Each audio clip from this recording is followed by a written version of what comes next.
Google এই শব্দটা গত ২০ বছর ধরে পৃথিবীর প্রায় প্রতিটি মানুষ শুনেছে। প্রতিদিন আমরা কতবার ব্যবহার করি সেটা গুনতে গেলে মাথা ঘুরে যাবে। কিন্তু এই সার্চ ইঞ্জিন কীভাবে $৩৫০ বিলিয়ন সাম্রাজ্যে পরিণত হলো, এই গল্পটাই আজ শোনাবো। More on this high-stakes intelligence. Deirdre Bosa is live in Mountain View today. And Deirdre, what's the market expecting?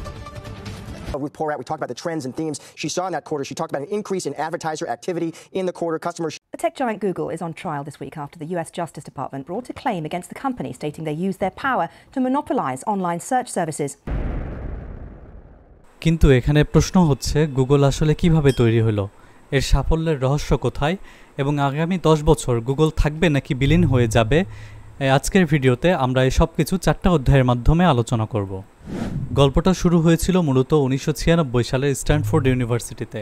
দুজন ছাত্র ল্যারি পেজ আর সার্গেই ব্রেইন, ওরা দুজন বানিয়েছিল ব্যাকরুম নামের একটা প্রজেক্ট।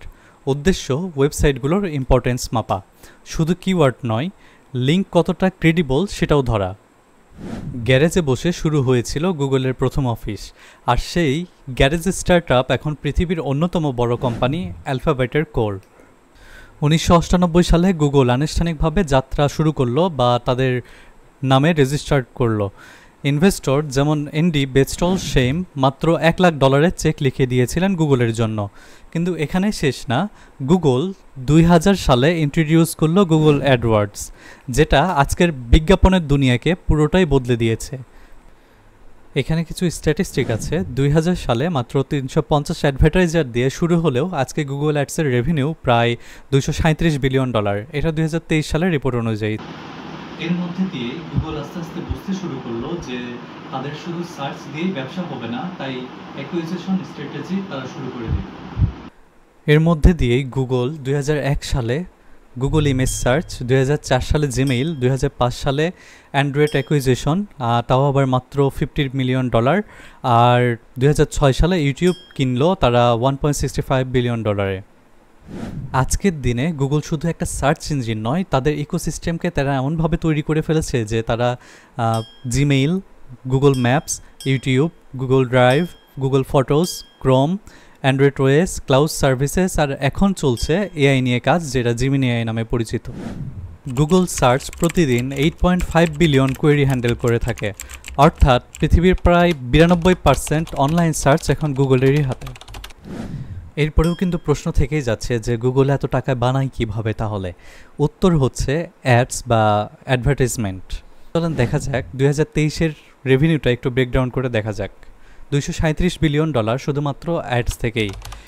এখানে ইউটিউব অ্যাডস থেকে রেভিনিউ এসেছিল $৩১.৫ বিলিয়ন, গুগল ক্লাউড থেকে এসেছিল $৩৩ বিলিয়ন, আর rest from the service or other services. সোজা করে বললে আমরা প্রতিদিন যেসব সার্চ দিই, ইউটিউব দেখি, জিমেইল চেক করি, গুগল ম্যাপস ব্যবহার করি, সব জায়গাতেই গুগল আমাদের behaviour, interest, location data track করে, আর এইসব ডাটা দিয়ে তারা অ্যাডভার্টাইজারদের কাছে বিক্রি করে ফর টার্গেটেড অ্যাডস। এখানে যত বেশি ডাটা, তত বেশি অ্যাড, তত বেশি রেভিনিউ। এটাকে বলা যায় গুগলের মানি প্রিন্টিং মেশিন। কিন্তু এখন প্রশ্ন হচ্ছে, ভবিষ্যতে গুগল কি থাকবে নাকি হারাবে? কিন্তু একটা সাম্রাজ্য যত বড় হয় তত বড় হয় তাদের শত্রু। গুগলেরও এখন একের পর এক বিশাল চ্যালেঞ্জ রয়েছে। For example, AI revolution. AI রেভলিউশনে আমরা দেখতে পারি যে ওপেন এআই, চ্যাটজিপিটি, অ্যান্থ্রোপিক এগুলো গুগলের জেমিনি এআইয়ের একটা কম্পিটিটর বলা চলে। কম্পিটিশনের দিক থেকে ক্লাউড বেজ কোম্পানিগুলোও অনেকটা এগিয়ে রয়েছে, যেমন অ্যামাজন AWS, মাইক্রোসফট অ্যাজুয়ার। এখানে গুগলও কিন্তু বসে নেই, তারা আনছে এআই পাওয়ার Gemini, search generative experience, quantum computing investment এবং সেলফ ড্রাইভিং কার ওয়েমো।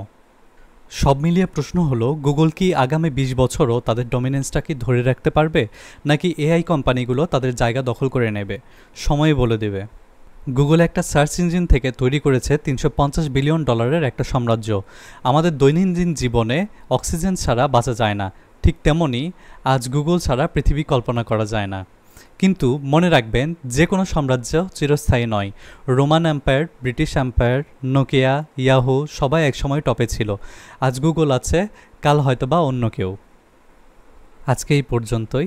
আরও এমন গল্প শুনতে চাইলে চ্যানেলটা সাবস্ক্রাইব করতে ভুলবেন না। ধন্যবাদ সবাইকে।